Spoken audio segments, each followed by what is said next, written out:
Bom dia, boa tarde, boa noite, pessoal. Sejam bem-vindos a mais uma aula de Teoria de Galois, onde hoje nós vamos continuar a investigar a conexão que existe entre o grupo de Galois de uma extensão de corpos e o corpo fixo de um subgrupo do grupo de Galois de uma extensão de corpos fixado. Nós já vimos que se nós estivermos numa extensão de Galois, por exemplo, o corpo fixo do grupo de Galois associado a uma extensão é exatamente o corpo de base dessa extensão. Então nós vimos, por exemplo, que existe uma correspondência 1 a 1 entre corpos intermediários de uma extensão de Galois e subgrupos que estão no grupo de Galois dessa extensão. Mas a gente não sabe ainda se essa relação é bionívoca. Por exemplo, a gente não sabe se dado um subgrupo do grupo de Galois de uma extensão, a gente não sabe se esse subgrupo se realiza como o grupo de Galois de um corpo intermediário dessa extensão envolvida. E é justamente isso que nós vamos começar a investigar na aula de hoje. Na verdade, nós vamos buscar condições suficientes para que qualquer subgrupo do grupo de Galois de uma extensão de Galois seja realizado como o grupo de Galois de um corpo intermediário dessa extensão. Então é exatamente isso que nós vamos fazer hoje. Eu te convido para vir comigo nisso. A primeira proposição que a gente vai provar é bem tranquilinha, é mais ou menos uma coisa que o grupo de Galois também satisfaz, que é o corpo fixo inverte inclusões, tudo bem? Então, se a gente tem uma extensão qualquer, que não precisa de nenhuma hipótese especial sobre essa extensão, se a gente tem dois subgrupos do grupo de Galois associado a essa extensão, onde um grupo está dentro do outro, então o corpo fixo associado ao grupo maior é um subcorpo, ou seja, está contido, nesse caso equivale, porque as duas coisas são corpos. O corpo fixo do grupo maior está contido no corpo fixo do grupo menor. Então, inverte inclusões, assim como o grupo de Galois. Isso é bem tranquilo, porque se a gente pega um x qualquer, uma linha de demonstração, se a gente pega um x qualquer no corpo fixo de H2, por definição, o que acontece? Isso significa que o sigma de x é igual a x para todo sigma que eu tomar nesse subgrupo de automorfismos, certo? Só que se essa condição é válida para todo sigma em H2, naturalmente, em particular, ela será válida para sigmas tomados em H1. Tá? Então isso é imediato. Então sigma x é igual a x para todo sigma pertencente ao H1. E aí, por definição, isso nos diz que o x está no corpo fixo associado ao subgrupo H1. Tá? Então duas linhas de demonstração. E aí, quando a gente precisar usar esse resultado, a gente já pode. E uma outra coisa que a gente vai também fazer é mostrar que quando eu pego a interseção de dois corpos intermediários, isso é exatamente o corpo fixo do subgrupo gerado pela união dos dois grupos de Galois envolvidos. Então, para a gente tornar isso que eu falei um pouquinho mais claro, eu só vou fixar uma anotação aqui. Se a gente tiver um grupo qualquer G, aqui é grupo qualquer mesmo, e eu tiver dois grupos, H1 e H2, subgrupos de G, a gente vai denotar o subgrupo gerado pela união assim, H1, H2, com esse Langle e Wrangle aqui, o mesmo símbolo do produto interno, né? Mas é só mesmo uma coincidência, não tem nada a ver por enquanto não. Na verdade, isso daqui é o subgrupo gerado pela união, a gente define assim, tá? Como um subgrupo gerado pela união desses dois subgrupos. Lembra que a gente usa essa notação com esses dois símbolos laterais aqui, com um conjunto no meio, para subgrupo gerado por esse conjunto. Tá? Quem assistiu às aulas de teoria de grupos sabe que eu uso essa notação clássica aqui para denotar o subgrupo gerado. Tá? Isso aqui é um subgrupo de G, e aí a gente vai só, de maneira razoável, de maneira sugestiva, descrever o subgrupo gerado pela união dessa forma. E aí, com essa notação, a gente consegue mostrar que numa extensão de Galois, aqui é importante que a extensão seja de Galois, se eu tiver dois corpos intermediários F e F' dessa extensão, então quando eu olho por corpo fixo associado ao subgrupo gerado pelos dois corpos, pelos dois subgrupos de Galois associados ao F e F', isso é precisamente a interseção.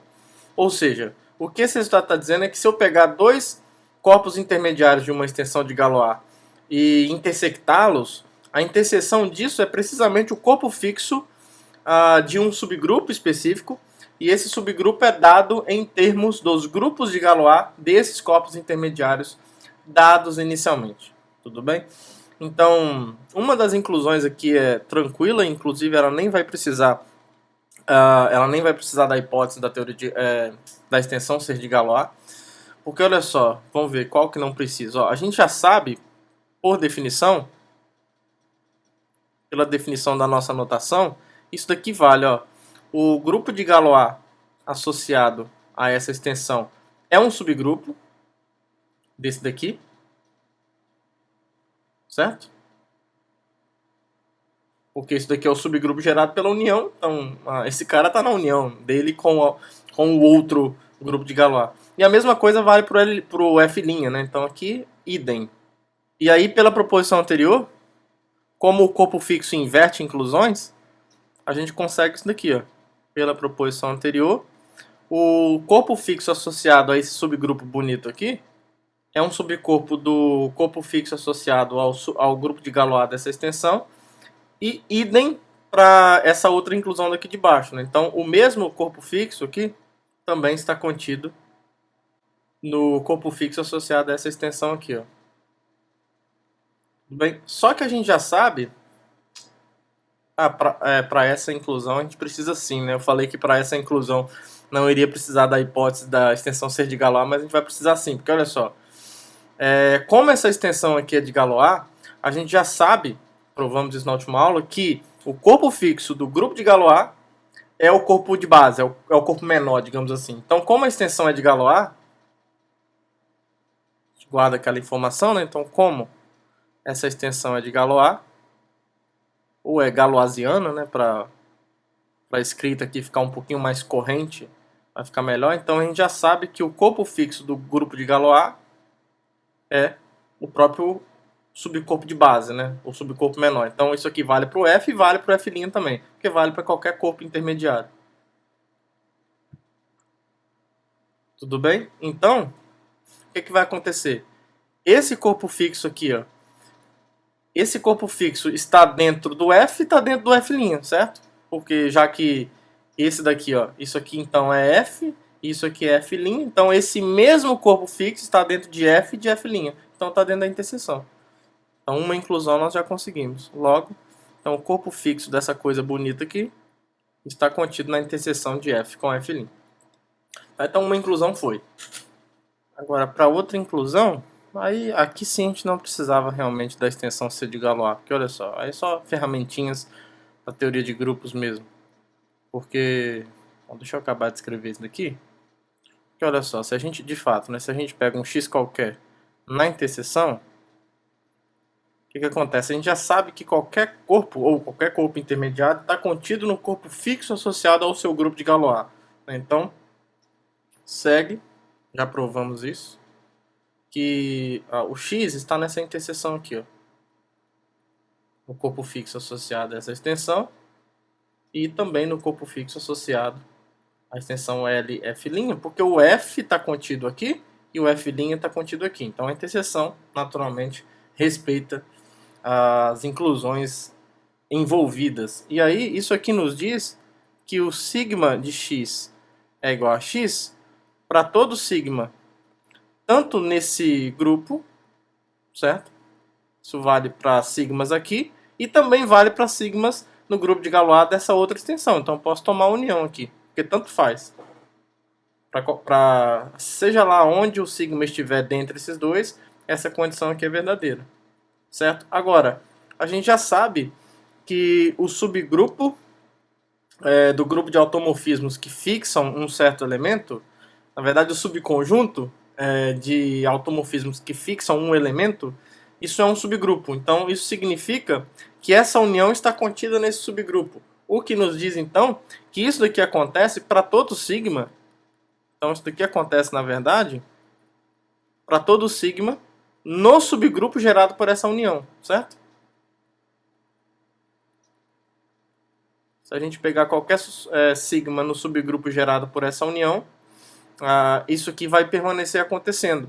Logo, o x, se isso daqui acontece para todo sigma nessa união, e essa união aqui, por definição, já vou escrever aqui logo, ó, é esse subgrupo, é o subgrupo gerado pela união dos dois, né? A gente só denotou dessa forma aqui. Então isso daqui implica que o X está no corpo fixo associado a esse subgrupo, gerado pela união dos dois grupos de Galois envolvidos. Tá? Então bem tranquilo. Eu me enganei na minha fala inicial, na verdade é essa inclusão aqui que a gente não precisa que a extensão seja de Galois. Observe que para essa inclusão, em momento algum, a gente usou que a extensão é de Galois. Então assim, essa inclusão vale sempre, para qualquer extensão de corpos. E aí quando a extensão é de Galois, vale a igualdade. Tudo bem? Então isso fecha a demonstração dessa proposição que é bem legal. Então, quando a extensão é de Galois, a gente consegue descrever qualquer interseção de dois corpos intermediários dessa extensão como um corpo fixo de alguma coisa, certo? E essa coisa é precisamente o subgrupo gerado pelos dois grupos de Galois envolvidos. E um outro resultado que a gente consegue também, bem legal, é que numa extensão de Galois, na verdade essa proposição aqui agora ela vai ser uma consequência da correspondência 1 a 1 que nós obtivemos entre os corpos intermediários e os grupos de Galois, subgrupos, né, do grupo de Galois da extensão. Observe o seguinte, a gente já tem, só para falar sobre o enunciado, né, se eu tenho uma extensão de Galois e dois corpos intermediários, o que esse resultado está dizendo é o seguinte, olha, F é um subcorpo de um F' se somente se o grupo de Galois associado ao corpo maior é um subgrupo do grupo de Galois associado ao corpo menor. Essa inclusão aqui, ó, na primeira aula nós vimos que ela vale independente da hipótese da extensão ser de Galois. Na verdade, a saída aqui nós já fizemos, já foi feito, e ela vale para qualquer extensão de corpos, não apenas para as extensões de Galois. O forte aqui é a volta. Ou seja, a volta está dizendo que quando a extensão LK é de Galois, e aí você estiver trabalhando ali dentro, uma maneira de você mostrar que um certo corpo intermediário é subcorpo de um outro, é você mostrar que o grupo de Galois do maior é um subgrupo do grupo de Galois do menor. Isso daqui é fantástico. Porque, olha só, a gente já sabe que como a extensão é de Galois, a gente agora está supondo que essa inclusão vale, né? Como essa extensão é de Galois, galoisiana, né? Fica melhor quando a gente se expressa dessa forma, nesse contexto. Então, a gente já sabe, por exemplo, que o corpo fixo associado ao grupo de Galois de F é o próprio F, certo? E como o F' também é um corpo intermediário dessa extensão de Galois, a mesma coisa vale para o F'. Beleza? Agora, pelo que nós provamos hoje, pela primeira proposição muito fácil que nós provamos hoje, nós vimos isso daqui, ó. Como? Eu estou assumindo que isso aqui acontece, né? Essa é a hipótese agora. O grupo de Galois associado ao F' é um subgrupo do grupo de Galois associado ao F, então, lembra que o corpo fixo inverte inclusões, certo? Então, pela primeira proposição, eu vou dizer que pela proposição anterior, pela primeira proposição, vou falar assim porque a proposição anterior é outra coisa. Então, pela primeira proposição, segue que quando eu olho para o corpo fixo do grupo maior, isso está contido no corpo fixo do grupo menor.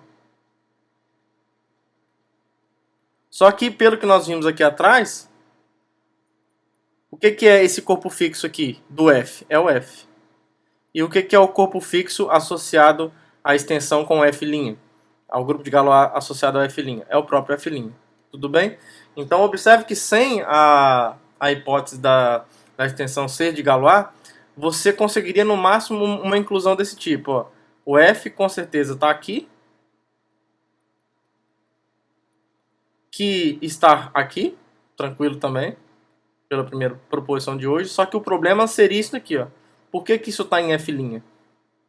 Tá? Essa inclusão aqui, ó, para valer, nós usamos realmente o fato da extensão ser de Galois, tá? Porque aqui a gente precisou da igualdade. Porque o que a gente sempre tem aqui é essa inclusão. Só que para essa sequência de implicações, para a gente poder, por transitividade, concluir que o F está contido em F', essa inclusão aqui não ia ajudar em nada, gente. Tá? Então aqui fica meio explícito o fato de usarmos a hipótese da extensão ser de Galois. Mais para frente eu vou tentar apresentar pelo menos um contra-exemplo para vocês de, digamos, de uma igualdade desse tipo aqui, ó, falhando quando a extensão não é de Galois, certo? A gente ainda não apresentou um contra-exemplo desse, né, para dizer que de fato a hipótese da extensão ser de Galois ela é necessária mesmo. A gente não consegue generalizar isso sem essa hipótese, né? Mais para frente eu me comprometo a apresentar um contra-exemplo para vocês. Certo, e agora, partindo para o principal objetivo da aula de hoje, como foi mencionado na introdução, lembra que nós queremos saber, assim, a gente já sabe que com hipóteses razoáveis, entenda-se extensão de Galois, a gente sabe que o corpo fixo do grupo de Galois é o próprio corpo de base, certo? Então, assim, tem uma relação aí de identidade nesse sentido, né? A função corpo fixo é uma inversa à esquerda da função grupo de Galois, nós já vimos isso na última aula. Só que a pergunta é, o que é o grupo de Galois do corpo fixo? Ou seja, o que é o grupo de Galois da extensão do corpo maior até o subcorpo dado pelo corpo fixo por um subgrupo? Essa é uma boa pergunta. Lembra que na introdução da aula de hoje, eu deixei uma pergunta dessa aqui no quadro. Ó. O que é o grupo de Galois dessa extensão? Essa é a pergunta. Se o grupo de Galois composto com o corpo fixo se comportar exatamente como a composição do corpo fixo com o grupo de Galois, o que se espera aparecer aqui, ó, é o próprio grupo G, que é um subgrupo aqui, que na verdade ele vai ser um subgrupo do grupo de Galois de uma extensão. Mas aqui, para essa proposição, a gente pode pegar um subgrupo qualquer do grupo de automorfismos de L. O que a gente mostra nessa proposição é assim, é um primeiro passo na direção de responder essa pergunta.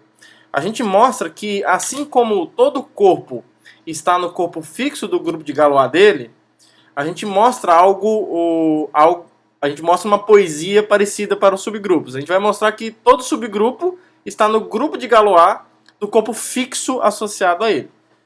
Certo? Então, assim, tem uma certa similaridade aí. E o que a gente vai fazer depois é procurar condições para que a gente consiga a inclusão contrária. De modo que essa inclusão deixe de ser uma mera inclusão, né? Não vai deixar de ser, mas que ela não seja apenas uma inclusão, mas que ela passe a ser uma igualdade. Então, o que a gente vai fazer é discutir condições para que isso aqui aconteça, para que essa igualdade apareça. E aí, ao fazer isso, nós vamos ver que um resultado muito importante para a gente, que vai ser bastante útil e que não é difícil de ser demonstrado, é esse item B aqui, que por questões de praticidade, eu já enunciei aqui para que não precisasse abrir um novo quadro com uma nova proposição. Então, esse item B aqui vai ser um resultado auxiliar que nós vamos usar mais à frente para ver quando que a gente consegue a recíproca ou a inclusão reversa nesse caso. Então, o item A, novamente, é uma demonstração de uma linha. É bem tranquilo, porque se você pega... Então, deixa eu colocar item A aqui, né? Se você pega um sigma qualquer em G, então eu vou mostrar essa inclusão. A gente quer mostrar que o sigma está no grupo de Galois dessa extensão, certo? Bom, isso é tranquilo porque para mostrar que o sigma está no grupo de Galois dessa extensão, o sigma tem que fixar todos os elementos que estão no corpo menor, digamos assim. Mas isso acontece porque o sigma está em G. E esse corpo menor é precisamente o corpo fixo de G. Então, assim, por definição de LG, isso aqui acontece. Ó. Sigma de x é igual a x para todo x no corpo fixo do subgrupo G. Isso é claro. Porque se um x está no corpo fixo de G, quer dizer que o x é fixado por todos os elementos de G. Em particular, esse sigma arbitrário que eu peguei. Agora, quando a gente prova que o sigma de x é igual a x para todo x em LG, isso aqui, por definição, o sigma não é um automorfismo de L, porque o G é um subgrupo do grupo dos automorfismos de L. Então, sigma é um automorfismo de L em L e fixa todos os elementos do subcorpo dado pelo corpo fixo do G. Bom, por definição, isso aqui acontece. O sigma pertence ao grupo de Galois dessa extensão. Porque o grupo de Galois dessa extensão, repetindo, mais uma vez, é formado por todos os automorfismos de L em L que fixam todos os elementos desse corpo de baixo. É exatamente o que está acontecendo. Então isso aqui prova o item A, sem problema nenhum. E o item B? O item B é um resultado auxiliar para a gente, que a princípio ele em si mesmo não parece ser tão importante, mas a gente vai ver que é bastante importante, que é o seguinte. A gente vai mostrar que se eu tiver f um polinômio com coeficientes num corpo L, e se por acaso o polinômio f tal for igual a f para todo tal em G, então na verdade os coeficientes desse polinômio estão no corpo fixo do G. Tudo bem? Então como é que a gente prova isso? A primeira coisa que eu vou fazer é descrever o f como uma escrita polinomial. Tá? Então escreva f dessa forma aqui, ó, como um A0, A1x até um AR x elevado a R, onde o A0 e o AR pertencem a L, né, porque eu estou assumindo que o f é um polinômio com coeficientes em L. Quando a gente diz, olha só, eu quero mostrar que o f, na verdade, está no anel de polinômios sobre esse subcorpo, a gente vai usar essa hipótese. Por hipótese, a gente está dizendo que quando eu troco os coeficientes de f, aplicando tal em cada coeficiente, isso não está mudando o polinômio f. E eu estou assumindo que isso acontece para todo tal em G. Então isso quer dizer o seguinte, ó, por hipótese, a gente tem isso daqui, ó.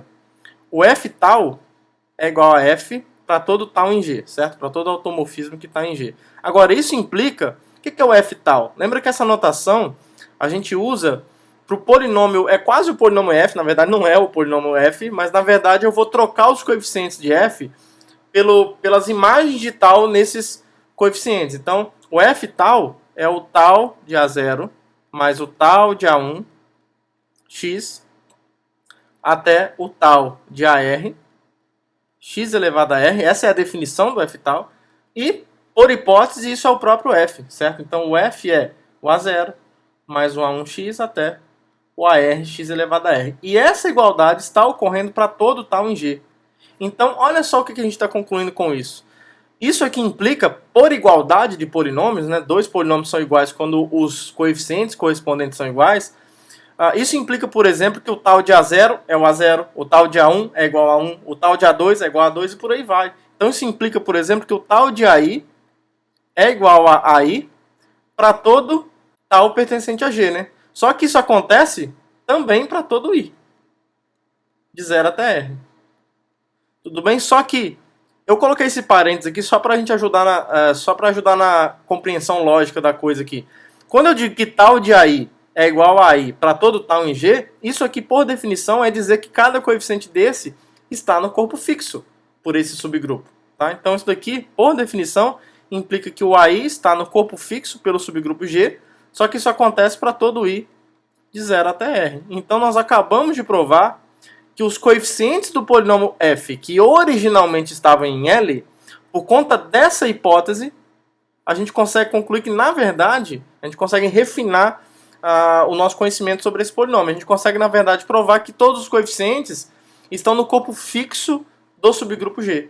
Tá bom? Então, isso daqui está nos dizendo que o f é um polinômio com coeficientes no corpo fixo por G. Tá? E aí esse resultado vai ser bastante útil para a gente conseguir investigar quando que vale essa volta, e aí quando a gente tiver essa hipótese razoável, a gente vai usar essa condição para estabelecer o argumento de que a gente obtém uma igualdade aqui com uma hipótese razoável que vai aparecer daqui a pouco. E aí, antes de fazer isso, um último resultado auxiliar para a gente atacar o principal problema da aula de hoje vai ser um resultado da teoria de corpos, que a gente vai precisar aqui, que eu não provei, na verdade, lá na parte de teoria de corpos, porque não surgiu a demanda, mas aqui demandou esse resultado, então a gente vai provar. A gente vai ver que quando a gente tem uma extensão separável, caso exista um número natural que limite o grau dessas extensões da adjunção por alfa em K para todo alfa em L, ou seja, existe um N tal que o grau da extensão K alfa K é menor ou igual a N para todo alfa em L, caso exista um número natural satisfazendo isso, a gente consegue concluir que, na verdade, essa extensão separável também é finita, e mais, o grau dessa extensão, além de ser finito, é menor ou igual a esse número N que aparece aqui. Tudo bem? Então, a gente vai mostrar a veracidade desse resultado. E o que a gente vai fazer aqui, então, é o seguinte, ó, a gente vai, só mesmo para o nosso argumento ficar escrito de maneira formal e técnica, eu vou considerar esse conjunto aqui, que eu vou chamar de X, é o conjunto de todos os graus de extensões desse tipo aqui, ó, Kβ, onde o beta varia livremente no corpo L, certo? E é claro que isso daqui é um subconjunto dos naturais. Tudo bem? Não vazio, né? O 1 está aqui com certeza, porque, por exemplo, se eu pegar um beta em K, essa extensão que tem grau 1, pronto, o 1 está aqui. Então, esse é um conjunto não vazio. E o que a hipótese principal dessa proposição está dizendo é que esse conjunto aqui é limitado superiormente. Tá? E aí, se ele é limitado superiormente, como eu estou trabalhando com um subconjunto dos naturais, então o princípio da boa ordenação me diz que ele tem um maior elemento. Eu posso tomar o máximo desse cara. Certo? Então, por hipótese,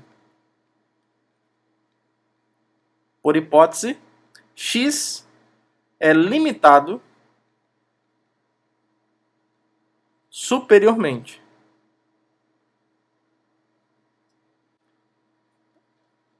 Logo, a gente pode tomar o máximo desse conjunto. Princípio da boa ordenação. Podemos tomar M, vou chamar de M, né, o máximo de X. E aí uma vantagem que o máximo, quando eu tomo num subconjuntos naturais, tem, é que o máximo, diferentemente do supremo, que às vezes não está, o máximo sempre pertence ao conjunto, né, nesse contexto aqui. Então isso quer dizer que esse número M, que é o máximo desse conjunto, se realiza como um número nesse formato aqui. Tá? Então, em particular, o M pertence a X. Em particular, o M pertence a X e daí o M tem que ser o grau de uma extensão dessa forma aqui, ó, para algum alfa em L.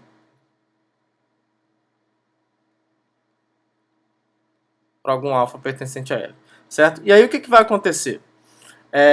Eu vou mostrar para vocês que esse alfa que realiza o máximo desse conjunto vai satisfazer isso daqui. Ó. Esse alfa vai ser exatamente tal que o L é exatamente a adjunção de K a esse elemento. Tudo bem? Porque se a gente provar isso aqui, acabou. Se a gente provar isso aqui, acabou. Porque sendo essa extensão aqui separável, ela é algébrica, então assim, essa extensão de L para o K vai ser finita.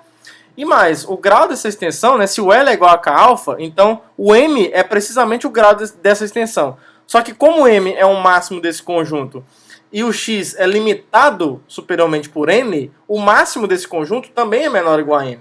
Certo? Então, em particular, o grau dessa extensão vai ser menor ou igual a N. Tá? A gente já pode até escrever isso aqui logo antes, ó, como, por hipótese, né, o M é menor ou igual a N.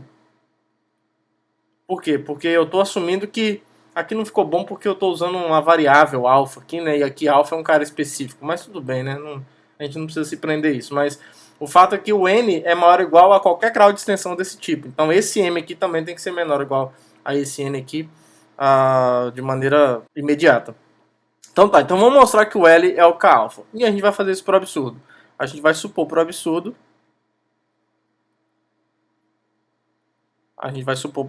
Que o L é diferente do K alfa. Quando a gente supõe isso, é claro que o K de alfa é um subcorpo de L. Então, se a igualdade está falhando, é porque está falhando a inclusão do L para o K alfa. Então, isso quer dizer que o K alfa é um subconjunto próprio, né, um subcorpo próprio de L. Então, isso significa dizer que existe um beta em L tal que o beta não pertence ao K de alfa. Certo? Ele não pertence ao K de alfa. E aí, se o beta não pertence ao K de alfa, o que acontece? Então, essa inclusão aqui é própria, né? Assim, o K de alfa está contido propriamente na adjunção de K ao alfa e beta, certo? Ou a adjunção do alfa e beta ao K. Porque o beta está nesse subcorpo aqui, com certeza, né? Só que ele não está em K de alfa. Então, essa inclusão aqui ela é estrita, certo? Ela é uma inclusão estrita. Só que por outro lado, o que vai acontecer? Agora a gente vai usar um teorema fantástico aqui. A gente vai usar o fato da extensão ser separável, que até agora a gente não usou, né? Como essa extensão é separável, como essa extensão aqui é separável, então essa daqui também é, ó. Porque digamos que essa extensão aqui é uma extensão intermediária dessa, né? E as extensões separáveis têm essa boa propriedade, né? Que de vez em quando a gente chama, os livros chamam de propriedades distintas ou distinguidas, que é quando uma extensão satisfaz uma certa propriedade nos extremos.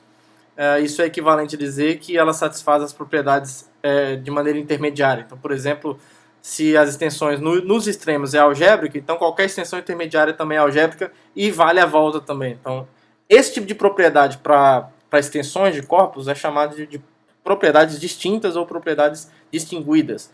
Então, por exemplo, as extensões separáveis, a separabilidade é uma propriedade distinta, a algebricidade, a finitude, por aí vai. A normalidade já não é. Mas enfim. E aí, se essa extensão aqui é separável, a gente pode aplicar o teorema do elemento primitivo nela, porque ela é finita. A extensão de L para cá pode não ser finita, até porque eu quero provar que isso acontece, né? Então não teria graça nenhuma supor que essa extensão é finita. Só que essa daqui é uma extensão finita, porque ela é uma extensão algébrica, já que ela é separável, e ela é finitamente gerada, né? Como extensão, ela é gerada pelo menos por dois elementos. Então, como essa extensão aqui é finita, a gente pode aplicar o teorema do elemento primitivo para extensões finitas e separáveis. Então, isso quer dizer que pelo teorema do elemento primitivo, que é um teorema clássico da teoria de corpos, que a gente provou na sessão de aulas, pelo teorema do elemento primitivo, esse vale a pena a gente escrever todo bonitinho, existe vou chamar aqui de U, pertencente ao corpo de adjunção de alfa e beta ao K, tal que o K alfa beta é precisamente o KU, certo? Só que olha só o que vai acontecer. Esse U que está nesse corpo K alfa beta, ele está em L, certo? Então assim o U pertence ao L, o que nos diz que esse número aqui, ó, o grau dessa extensão, que é finito com certeza, pertence a X. Pertence a X. Agora, se esse grau pertence a X, isso quer dizer que o grau dessa extensão, a gente tem um máximo desse conjunto, né? Isso aqui, o grau dessa extensão é menor ou igual ao máximo de X. Ou seja, o KU não é o K alfa beta, então o K alfa beta, o grau dessa extensão aqui, é menor ou igual a quem? Ao M. Ao M. Certo? Só que o M é exatamente o grau dessa extensão aqui, ó. K alfa K. Então isso aqui está me dizendo, por exemplo, tem várias formas de você continuar daqui para frente, mas o que isso aqui está dizendo, por exemplo, é que a dimensão do K alfa beta como K espaço vetorial é igual à dimensão do K alfa como espaço vetorial, onde o K alfa está contido no K alfa beta. Como a gente está trabalhando com dimensões finitas nesse contexto aqui, para esses corpos específicos, a conclusão, se eu tenho um subespaço vetorial do outro, né, os dois de dimensão finita com a mesma dimensão, então eles precisam ser iguais. Então a conclusão é que o K alfa beta é igual ao K alfa. E isso implica, por exemplo, que o beta pertence ao K alfa. E isso aqui é uma contradição. Certo? Isso aqui é uma contradição. Então essa contradição veio de onde? Veio de supor que o L é diferente do K alfa. Tá? Então não é. Então o L é igual ao K alfa. Tá? Então nós conseguimos estabelecer esse resultado. E aí, sendo o L igual ao K alfa, assim, o grau dessa extensão aqui, que é o grau de K alfa K, é igual a M, ou seja, é finita, tem um grau finito, e como nós já vimos que esse M é menor ou igual ao N, isso aqui acontece. Certo? Isso fecha, então, a demonstração dessa proposição, que é o último resultado antes de nós partirmos para o principal resultado que nós vamos provar hoje. E, finalmente, vamos provar o principal resultado da aula de hoje, que é um famoso teorema do Artin, onde nós vamos mostrar que se nós tivermos um corpo qualquer e G um subgrupo finito do grupo de automorfismos de L, então vamos mostrar três coisas lindas. Primeiro, a extensão do corpo fixo de G para o L é uma extensão de Galois finita. O grupo de Galois dessa extensão é exatamente o grupo G, certo? Então o grupo de Galois da extensão associada ao subgrupo G é o grupo G. E aí, por tabela, a gente vai conseguir concluir que o grau da extensão do corpo fixo para o L é precisamente a ordem desse grupo G. Tá? Então são resultados fantásticos que vai nos ajudar a melhorar, a refinar a compreensão que a gente tem entre a conexão do grupo de Galois com o corpo fixo. Então, sem mais delongas, vamos começar a atacar esse belo resultado. A gente vai começar provando uma afirmação, que eu vou até escrever numa cor diferente aqui, ó. Deixa eu encontrar uma cor bonita aqui, um vermelho, um rosa bonito aqui, ó. A gente vai mostrar o seguinte, que para todo alfa em L, existe um F com coeficientes no corpo fixo, por G, um polinômio separável, tá? Lembra que um polinômio ele é separável quando todas as suas raízes, né, em qualquer fecho algébrico são simples. Então existe um polinômio separável com coeficientes no LG, tal que, primeiro, o F de alfa é 0 e o grau de F é, no máximo, a ordem desse grupo finito. Tudo bem? Então é esse resultado que a gente vai provar agora. Desse resultado já vai seguir, por exemplo, que essa extensão aqui vai ser separável, porque lá da seção das aulas de teoria de corpos nós já sabemos que uma forma de você mostrar que uma extensão é separável é você mostrar que todo elemento de L, por exemplo, é separável sobre o LG. Só que uma maneira de você mostrar que um elemento é separável sobre um corpo é mostrar que existe um polinômio com coeficientes nesse corpo que é separável, de modo que esse elemento é raiz desse polinômio. Tá? Então, se a gente mostrar isso aqui, acabou essa parte, pelo menos. Tá? Só que essa afirmação também vai nos ajudar a provar as outras coisas que a gente também precisa. Então, a primeira coisa que a gente vai fazer aqui é o seguinte. Bom, vamos lá, né? Vamos pegar um alfa em L aqui qualquer. Eu vou considerar esse conjunto aqui X da seguinte forma. A gente vai olhar para todas as imagens sigma de alfa, onde eu vou fazer o sigma variar livremente nesse subgrupo G. Certo? Isso daqui continua dentro do L. Tá?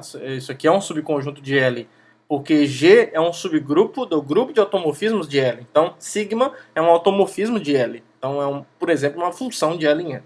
Então, isso aqui continua sendo um subconjunto de L. Só que, como o G é finito, esse X também tem que ser finito, né? Porque você está indexando esse conjunto por um conjunto finito. Então, como G é finito, então X também é finito. E ele é não vazio, certo? Por exemplo, o alfa está aqui dentro, já que a identidade de L é um elemento do grupo G, porque ele é um subgrupo. Então, pelo menos o alfa já está em X. Então, ele é não vazio. Então, o X é finito e é não vazio, né? E aí, se ele é finito e não vazio, eu posso expressar a ordem dele, a cardinalidade dele, por meio de um número natural. Então, eu vou tomar R como sendo a ordem desse conjunto, ou a cardinalidade dele, que pertence aos naturais, certo? É um número inteiro positivo. E podemos escrever, já que ele é finito, fica mais simples escrever ele por extensão, né? Então, eu posso escrever X assim, ó, como sigma 1 de alfa até um sigma R de alfa, já que todo elemento daqui é uma imagem de algum automorfismo em alfa, onde sigma 1 até sigma R são elementos do grupo G. E aí, em particular, eles vão ser dois a 2 distintos, porque as imagens deles em alfa são 2 a 2 distintas. Então, como funções, não tem a menor chance desses caras serem iguais, né? Porque os elementos em L determinado por eles em alfa já são 2 a 2 distintos, porque aqui eu estou tomando R precisamente como a ordem, né? Então, aqui não tem repetição de elementos. E aí a gente vai montar o polinômio f dessa forma aqui, ó. Assim, o sigma 1 de alfa até sigma r de alfa, eu só estou ressaltando o que eu acabei de falar, são elementos de L, 2 a 2 distintos, e exatamente por isso, esse polinômio aqui, ó, se eu definir o f como sendo o produto desses fatores aqui, ó, x menos sigma i de alfa, esse polinômio pertence ao Lx, certo? Esse polinômio aqui pertence ao Lx, porque, bom, os coeficientes aqui pertencem a L, né? O sigma I de alfa pertence a L. E como esses caras são 2 a 2 distintos, isso daqui já é a própria fatoração desse polinômio por fatores lineares, e como esses elementos são 2 a 2 distintos, as raízes desse polinômio são todas simples. Tá? Ele não tem raízes compostas, né? Ou seja, a multiplicidade de cada raiz é 1. Então esse polinômio é separável. Tá? Ele já nasce separável. Esse polinômio que pertence a Lx é um polinômio separável. É separável. E aí a gente vai provar algumas coisas acerca desse polinômio, que é o que a gente precisa, né? A gente tem que provar, por exemplo, que o f de alfa é zero e que o grau desse polinômio é no máximo a ordem de g. Então, primeiro, vamos provar isso aqui, ó. F de alfa é zero. Por que o f de alfa é zero?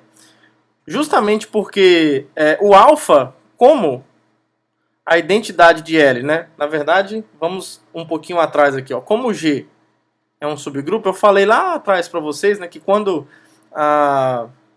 os resultados começassem a ficar mais importantes, a gente ia precisar mesmo de trabalhar com subgrupos. Então, aqui já está uma primeira aparição da necessidade de trabalharmos com subgrupos mesmo. Então, como o G é um subgrupo do grupo de automorfismos de L, então eu tenho certeza absoluta que o elemento neutro desse grupo de automorfismos está em G. Só que o elemento neutro desse grupo é a identidade, a função identidade. Então isso daqui pertence ao G.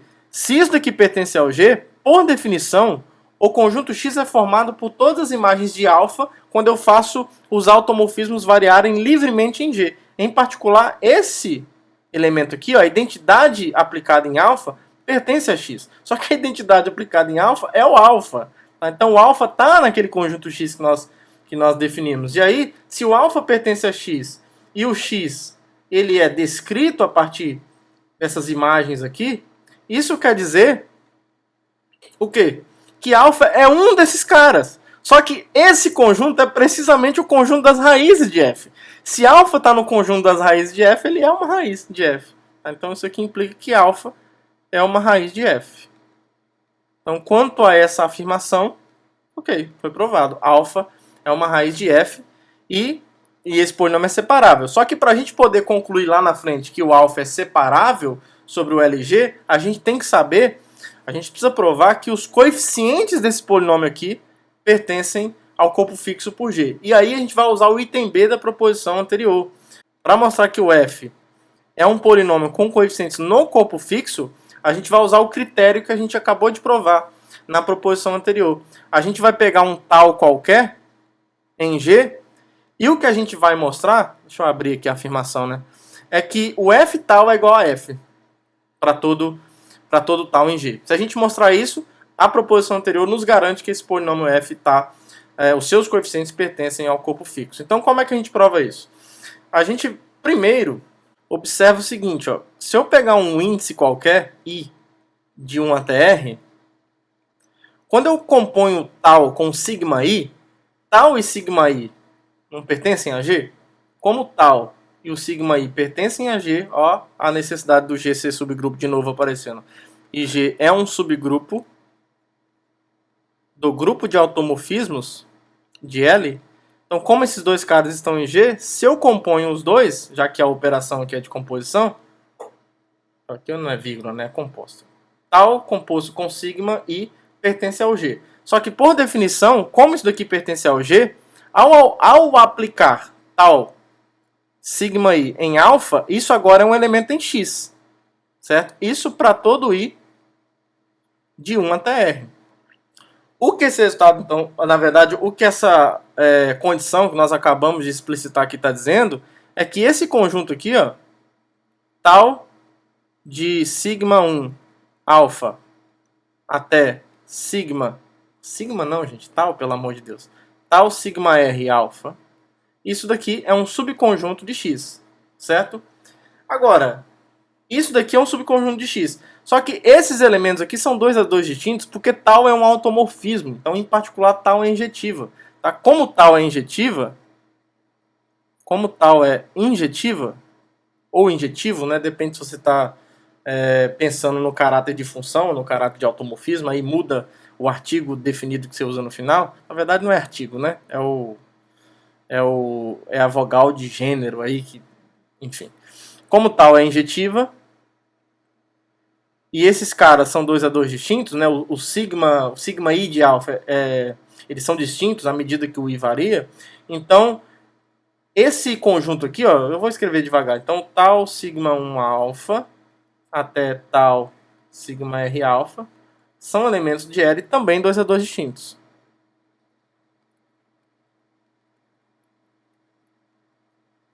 E aí, se eles são 2 a 2 distintos, pessoal, o que isso vai implicar?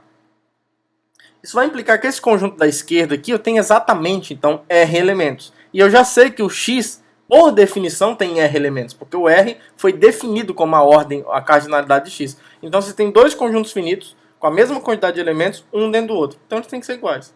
Tá? Então, isso implica, por exemplo, que o X também é tal de sigma 1 alfa até tal de sigma R alfa. E aí, isso aqui vai acabar implicando que o F tal é o F. Por quê? Ó?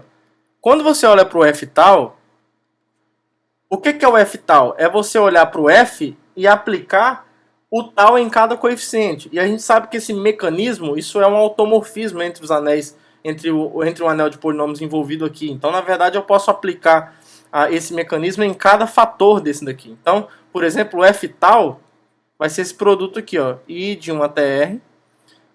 Aí aqui eu vou ter o tal de 1, certo? X, porque o coeficiente que está acompanhando o X aqui é o 1, então o F tal é aplicar o tal nele, nesse coeficiente, menos o tal aplicado no sigma I de alfa. E aí, no fim das contas, isso daqui vai ser o quê? Ó? Vai ser o produto desses fatores lineares aqui, ó, X menos tal sigma I de alfa. E aí, como o anel de polinômios é comutativo, o que está acontecendo aqui, na verdade, é que você está pegando o x menos os elementos x menos tal de sigma I alfa, quando você faz o I variar, é a mesma coisa de você pegar x menos o sigma I alfa, né? Que eu estou usando uma notação horrorosa, né? Porque eu estou usando x para indeterminado e x para conjunto. Não tinha visto isso. Isso é chato, eu vou ter que corrigir porque me dá agonia isso. Então, vamos corrigir tudo aqui, ó. Aqui o x, eu vou deixar x indeterminada porque é o clássico, né? Então, onde tiver x conjunto eu vou chamar de y. Então aqui eu vou corrigir tudo aqui. Pronto, corrigi tudo aqui, tá? O que eu estava chamando de conjunto x eu vou chamar de y porque x aqui eu estou usando o mesmo símbolo para indeterminada e fica chato. Mas a essência é a mesma. Então, como o y, que são o sigma I de alfa, é a mesma coisa que tal sigma I de alfa como conjunto, à medida que eu varie o I, o que você está fazendo aqui, o F tal, então, ele é só o F original, a menos de você trocar a ordem dos fatores. Só que como você está no anel comutativo, não tem problema você trocar a ordem dos fatores, você chega no mesmo elemento. Então, esse produtório aqui, digamos, é o mesmo desse daqui, ó. X menos o sigma I de alfa. Em termos do produto final é a mesma coisa. E isso é o F. Isso aqui é o F. Pela definição que nós demos de F. Então o que a gente provou aqui? Ó? Que F tal, aqui ó, para todo tal em G, F tal é igual a F. Então, pela proposição anterior, segue que o F tá, é um polinômio com coeficientes no corpo fixo. Então essa parte também foi. Deixa eu só ver com que cor que eu comecei essa afirmação de meio um rosa aqui, né? Então, isso aqui foi. E aí, fechando esse estágio preliminar, é bem fácil provar que o grau de f é no máximo g, porque esse polinômio f já nasce com grau r, né? Então, assim, de fato, a gente já tem, por exemplo, que o grau de f, ele é r, certo? Porque não tem... Você tem um fator... Você tem r fatores de grau 1 aqui. E o r é a ordem de x. Certo? E como o x está indexado por elementos de G, a ordem de x não pode passar da ordem de G. Certo? Lembra que o x aqui, ó, o sigma 1 até o sigma r, são elementos 2 a 2 distintos de G. Certo? Então, em particular, o r é menor ou igual à ordem de G. Eu não posso ter mais elementos aqui. Eu não posso ter um r maior do que a ordem de G, sendo que esses elementos estão no próprio G e são 2 a 2 distintos. Né? Então, o r é menor ou igual a ordem de G. Então, isso aqui é bem tranquilo. Esse polinômio já nasce com um grau menor ou igual a G. Então, assim, a afirmação rosa aqui foi. Então nós conseguimos provar que, de fato, para todo alfa em L, existe um f separável, tal que o f de alfa é zero, e o grau de f é no máximo a ordem de g, e esse f separável tem coeficientes precisamente nesse corpo fixo de g. Então, em particular, uma coisa que nós já podemos concluir aqui, vou deixar o card aqui para vocês verem a aula que a gente trata disso, em particular essa extensão aqui é separável.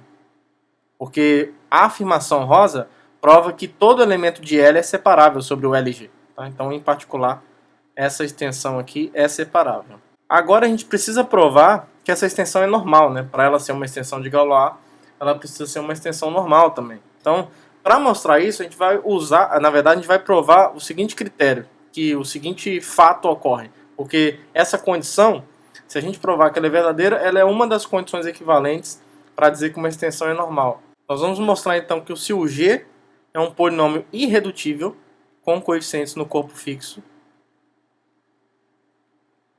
se G é irredutível com coeficientes nesse corpo fixo e ele admite uma raiz em L, então G se decompõe em fatores lineares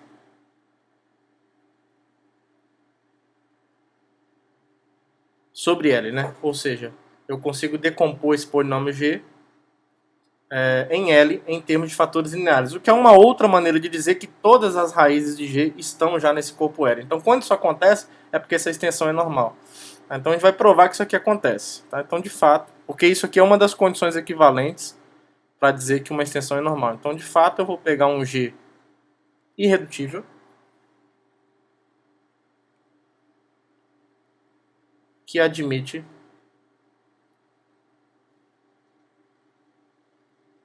vou chamar de alfa essa raiz que eu estou assumindo que ele admite, tá? Então, que admite um alfa em L raiz. Tá? E aí eu vou usar o polinômio f da afirmação rosa em relação a esse alfa, tá? Então, seja f, eu vou usar a mesma notação. Esse polinômio aqui, ó, i de 1 até r, x, sigma e alfa, que está aqui, ó. A gente já viu isso. O polinômio obtido para este alfa. Observe que na afirmação rosa vale para qualquer alfa, né? Então, para cada alfa existe um polinômio satisfazendo aquelas condições para este alfa em L específico. E aqui eu estou usando a mesma notação da afirmação rosa, só para a gente não ter que escrever tudo de novo. Então a gente já viu que esse polinômio é tal que o f de alfa é zero, certo? Então, como o f de alfa é zero, o que acontece? Como esse polinômio tem coeficientes em LG, e o f de alfa é zero, significa, por exemplo, que o polinômio minimal do alfa sobre esse corpo é um divisor de f, certo? Aqui ele divide dentro do anel de polinômios sobre o LG. Certo? Só que assim, esse g é irredutível, com coeficientes em LG, e alfa é uma raiz dele. Então, assim, a única coisa que impede ele de ser o polinômio minimal é que possivelmente ele não é mônico, mas isso você resolve você resolve esse problema por uma constante. Então, assim, a gente já sabe como G é irredutível. Como G é irredutível e o G de alfa é zero, aqui é importante só complementar enfatizar que o G tem coeficientes no LG, né? Isso é importante. Como o G é irredutível e o G de alfa é zero, então o máximo que pode acontecer é o G não ser mônico, mas isso só significa que o G é um certo B vezes o polinômio minimal sobre o G, certo? Onde aqui o B é um elemento no corpo, não nulo. B diferente de zero. Então, na verdade, isso tudo para dizer que o G e esse polinômio minimal são associados, tá? Então, assim, um é um invertível menos o outro. Então, um é um invertível vezes o outro. Então, por exemplo, o polinômio minimal aqui não divide o f. Agora, essa igualdade que como B é um invertível no corpo LG, isso eu posso jogar esse B para o outro lado como B a menos 1. Então, por exemplo, essa igualdade me diz que G é um divisor do polinômio minimal no LGX. Porque, na verdade, eles são associados. Então, em particular, um divide o outro e o outro divide um. Você está no domínio, né? Então vale tudo aí. Então, assim, isso aqui acontece. O G divide o polinômio minimal do alfa sobre o LG. Essa divisão ocorre aqui nesse anel, só para deixar claro. E aí, pela transitividade da relação de divisibilidade, por transitividade o G divide o F, né? Então daí o G divide o F aqui no LGX. E aí se o G divide o F, qualquer raiz de G é uma raiz de F, certo? Então toda raiz de G é uma raiz de F. Então assim, isso significa que todas as raízes de G já estão em L, porque dado uma raiz de G qualquer, por meio dessa relação de divisibilidade, toda raiz de G é uma raiz de F. Em particular, toda raiz de G está em L. Porque todas as raízes de F estão em L aqui, ó. São sigmas do alfa, certo? Então, isso aqui implica, por exemplo, que toda raiz de G está em L. Porque toda raiz de G é uma raiz de F. E todas as raízes de F estão em L. Tá? Então, dizer que toda raiz possível em qualquer extensão do LG do Gzinho está em L, é dizer que esse polinômio G se se decompõe em fatores lineares com coeficientes em L. Então essa extensão é normal por conta disso. Tá? E aí já é uma condição equivalente que eu vou deixar o card aqui para vocês darem uma olhada. Eu acho que eu já deixei, enfim. Tá? Então provamos essa afirmação azul. Então isso aqui significa que essa extensão aqui é normal. Então, assim, ela já é separável e ela é normal. Então, ela já é de Galois. Assim, que é uma das coisas que eu preciso, né? Então, essa extensão agora é galoisiana. Falta provar que essa extensão é finita, né? Pois é, agora a gente vai usar a proposição anterior. Como essa extensão aqui ela é galoisiana, em particular ela é separável, a proposição anterior me dá um critério para descobrir se essa extensão, que originalmente é separável, se ela é finita. Se a gente conseguir provar isso daqui, ó, que o grau dessa extensão LG alfa, LG, isso daqui é menor ou igual à ordem de G, se isso aqui for verdade para todo alfa em L, a proposição anterior vai me dar duas coisas. Ela vai me dar, em particular, que a extensão LLG é finita e que, na verdade, o grau dessa extensão é, no máximo, a ordem de G. E aí depois a gente consegue a outra igualdade por resultados que a gente já tem. Então vamos provar que essa afirmação laranja aqui ela é satisfeita. Então vamos pegar um alfa qualquer.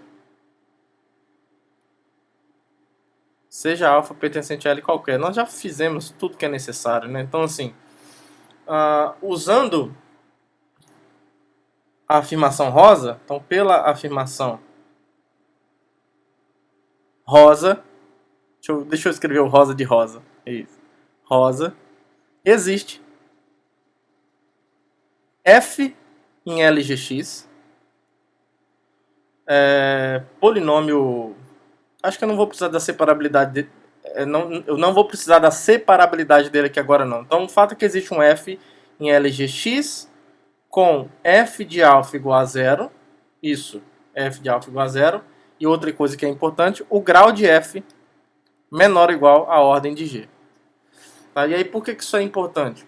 Porque se f é um polinômio com coeficientes em LG, e ele é um polinômio não nulo, com f de alfa igual a zero, isso significa que o polinômio minimal de alfa sobre o corpo LG divide o f, certo? É um divisor de f. Ou seja, isso significa que o grau desse polinômio minimal é menor ou igual ao grau de f.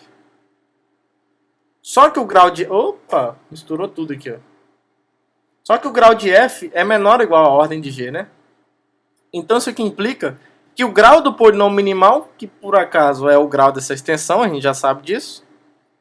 Lembra que o grau de uma extensão desse tipo é precisamente o grau do polinômio minimal do elemento envolvido sobre o corpo menor. Isso aqui vai ser menor ou igual à ordem de g. Então, a afirmação laranja está provada. E aí, pela proposição anterior, segue o seguinte. Segue que essa extensão aqui é finita. E mais, esse número que eu consegui para limitar todos os graus de extensão dessa forma, satisfaz isso daqui, ó. O grau dessa extensão, LLG, necessariamente é menor ou igual a esse número que eu consegui que limita todo mundo. Então o grau dessa extensão é menor ou igual à ordem de G. Então assim, eu já matamos alguns coelhos aqui, né? Provamos que essa extensão é infinita, que é uma das coisas que a gente precisa provar. E já provamos uma das desigualdades que a gente precisa para obter essa igualdade aqui, ó, que está no enunciado. A gente quer mostrar que o grau da extensão LLG é a ordem de G, né? E a gente precisa mostrar essa parte daqui de cima também. Então, agora a gente precisa provar, a gente precisa obter a outra desigualdade e a igualdade desses grupos aqui. Como é que a gente vai fazer isso? Agora já estamos com a faca, o queijo, para quem gosta de goiabada, eu não gosto muito, na mão, garrafa de café, tudo que precisa. Porque olha só, como a gente viu na proposição anterior que o G sempre é um subgrupo desse grupo de Galois aqui, ó, e essa extensão é finita, como essa extensão aqui é finita também, a gente já acabou de provar isso, então a gente consegue uma sequência de desigualdades entre os números envolvidos que vai nos dar as duas igualdades que a gente precisa do enunciado. Então olha só o que vai acontecer, ó. A ordem de G é tudo finito aqui, né? A ordem de G, já que o G é um subgrupo desse grupo aqui, ó, então isso é menor ou igual à ordem desse grupo de Galois. Certo? Agora, eu sei que essa extensão aqui é de Galois, né? Eu sei que essa extensão aqui é de Galois. Essa extensão aqui sendo de Galois, infinita, a ordem do grupo de Galois é igual ao grau da extensão. Já vimos isso. E nós já vimos, acabamos de ver, que o grau dessa extensão aqui, ó, LLG, é limitada pela ordem de G. Então, essa sequência de desigualdades aqui, ó, tornam todos esses números aqui iguais. Ó, eu comecei com o G e terminei com a ordem de G. Na verdade, eu comecei com a ordem de G e terminei com a ordem de G. Então, isso significa que aqui tudo é igual. Ó. A cardinalidade a ordem do grupo de Galois é igual ao grau da extensão, que é igual à ordem de G. Então, assim, já obtivemos essa igualdade que a gente precisa. Tá aqui. E aí, por tabela, a gente consegue a igualdade dos grupos também. Porque, olha só, como eu tenho essa inclusão de conjuntos finitos com a mesma ordem, aqui, ó. Aqui, eles têm a mesma ordem. A gente conclui também, então, se eu tenho dois conjuntos finitos, um contido dentro do outro com a mesma ordem, a gente conclui, então, que o G é exatamente o grupo de Galois dessa extensão. Tá? Então, o que fecha a demonstração do teorema de Artin, porque provamos tudo que a gente precisava, né? Só recapitulando, provamos que o G é o grupo de Galois da extensão associada ao corpo fixo de G. Provamos que o grau da extensão de L para o LG é a ordem de G. Essa é uma das coisas que a gente precisa provar também do enunciado. Provamos que essa extensão é finita. E provamos que essa extensão aqui é de Galois. Pronto. Tá aqui as três coisas do enunciado que foram provadas. Beleza? Então o teorema de Artin está provado. E agora, como uma consequência, a gente consegue a correspondência de Galois. Quando eu tenho uma extensão de Galois finita, então a função que antes nós já sabíamos que era injetiva, sem a hipótese da finitude, entre os corpos intermediários e o subgrupo de Galois, agora é também sobrejetiva, ou seja, é uma bijeção. E a inversa é dada exatamente pela função que associa o corpo fixo a cada subgrupo do grupo de Galois envolvido. Tudo bem? Aqui a gente vai precisar mesmo da finitude para a gente poder usar o teorema anterior, porque para provar essa correspondência, cliquei no negócio errado aqui, para provar que essa correspondência é satisfeita, ou seja, para provar que essas funções aqui, que associa eu tenho a função grupo de Galois e a função corpo fixo. O que a gente quer provar é que elas são bijeções uma inversa da outra. Nós já sabemos que essa composição aqui é a identidade. Ó. Já vimos que a gente já sabe que o corpo fixo do grupo de Galois é a identidade, é a função identidade. Né? Então, assim, já vimos que o gama composto com φ é a função identidade. Eu não vou colocar o conjunto aqui não, porque a descrição é muito grande, mas vocês entenderam. Né? O que a gente precisa provar agora é que o φ composto com gama é identidade. Porque se a gente provar isso, acabou. Uma é inversa da outra, né? E aí, em particular, são objeções. Para mostrar que essa composição é identidade, o domínio da composta aqui é o conjunto dos subgrupos, né? Então, a gente tem que pegar um subgrupo qualquer, seja G subgrupo, do grupo de Galois dessa extensão. Para a gente poder aplicar o teorema de Artin, a gente precisa saber se esse grupo é finito. E aí que a gente precisa da hipótese da finitude da extensão. Certo? A gente já sabe que é uma extensão de Galois. Não precisa dessa hipótese para que φ seja injetiva, mas para ser uma objeção a gente precisa. Porque, olha só o que vai acontecer. Se eu tenho um subgrupo do grupo de Galois, como essa extensão aqui é finita, e é de Galois, né? Então assim, como LK é uma extensão de Galois finita, então a gente já sabe que quando isso acontece, isso significa que a ordem do grupo de Galois coincide com o grau da extensão. E se a extensão é finita, isso quer dizer que essa ordem é finita. Então isso quer dizer que o grupo de Galois é finito. E aí se eu tenho um subgrupo dele, em particular, como subconjunto, ele vai ser finito também. Então isso aqui vai implicar, como isso daqui é finito, isso implica que o G é finito. E aí se o G é um subgrupo do grupo de Galois finito, eu posso aplicar o teorema de Artin. Então, o teorema de Artin, que é o teorema anterior, pelo teorema anterior, segue que o grupo de Galois da extensão associada ao corpo fixo desse subgrupo é o próprio subgrupo. Só que essa igualdade está dizendo o seguinte. Então, olha só, o que é o φ bola gama de G? Quero mostrar que é o G, né? Pois é. O gama de G faz o quê? Vamos recapitular aqui, ó. Leva no corpo fixo. Então, isso aqui é o φ do corpo fixo. E o corpo fixo, e o φ faz o quê? O φ leva no grupo de Galois do L, da extensão L, a corpo intermediário. Corpo intermediário aqui é o LG. Então, isso aqui é o grupo de Galois dessa extensão. No lugar da variável que eu coloco o corpo fixo LG. E aqui, nós acabamos de ver que o grupo de Galois dessa extensão é o próprio G.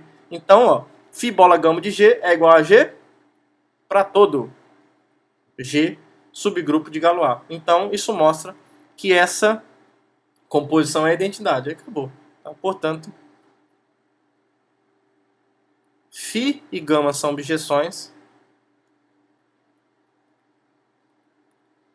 e uma inversa da outra, né? Por exemplo, o gama é a inversa do φ. Tudo bem, pessoal? Então, esse resultado é conhecido como correspondência de Galois. Aí os livros vão variar um pouco, né? Tem gente que deixa para enunciar essa parte junto com o teorema fundamental de Galois, que nós vamos ver na próxima aula. Então, aí é a gosto de quem está apresentando, tudo bem? Mas o fato que precisa ficar bastante compreendido por vocês, que vocês precisam internalizar, é que quando então eu tenho uma extensão de Galois finita, o grupo de Galois e o corpo fixo, eles conseguem se conectar de maneira que uma construção funciona como a inversa da outra. E aí uma pergunta natural que pode surgir é se de fato a finitude ela é necessária para que esse resultado seja verdadeiro. Porque assim, você tem uma demonstração que usa aquela hipótese, não quer dizer que essa hipótese realmente é necessária. Talvez é porque você não foi criativo o suficiente, né? Nós não fomos criativos o suficiente para encontrar um argumento que não necessite disso. Mas, em certo sentido, a má notícia é que sim, precisa. Existem exemplos, eu posso me comprometer no futuro a apresentar para vocês, existem exemplos onde você tem extensões de Galois infinita, você tem uma extensão de Galois infinita, onde essa função aqui não é sobrejetiva, onde, por exemplo, você tem um subgrupo do grupo de Galois dessa extensão infinita que não se realiza como o grupo de Galois de um corpo intermediário. Tá? E aí, uma maneira que a gente meio que dribla esse problema é inserindo uma coisa chamada topologia de Cru dentro do grupo de Galois. A gente consegue meio que amenizar esse problema obtendo uma correspondência de Galois em dimensão infinita da seguinte forma. Você consegue mostrar que existe uma abjeção entre os subgrupos fechados do grupo de Galois dessa extensão e os corpos intermediários dessa extensão. Tudo bem? Só que para você falar de subgrupo fechado, você precisa de ter uma topologia definida aqui nesse grupo de Galois. É a famosa topologia de Krull nesse contexto. E aí esse assunto já foge um pouco ao escopo daquilo que nós estamos querendo abordar aqui nesse momento, que é a teoria de Galois clássica.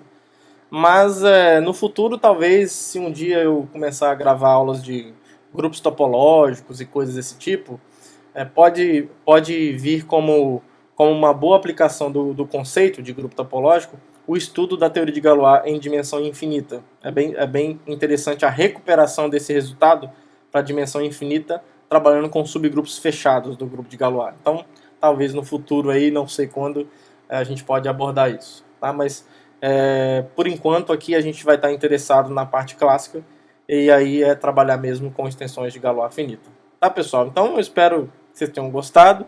Que todos tenham um bom dia, uma boa tarde, uma boa noite. Um abraço para todo mundo e até a próxima aula. Tchau, tchau.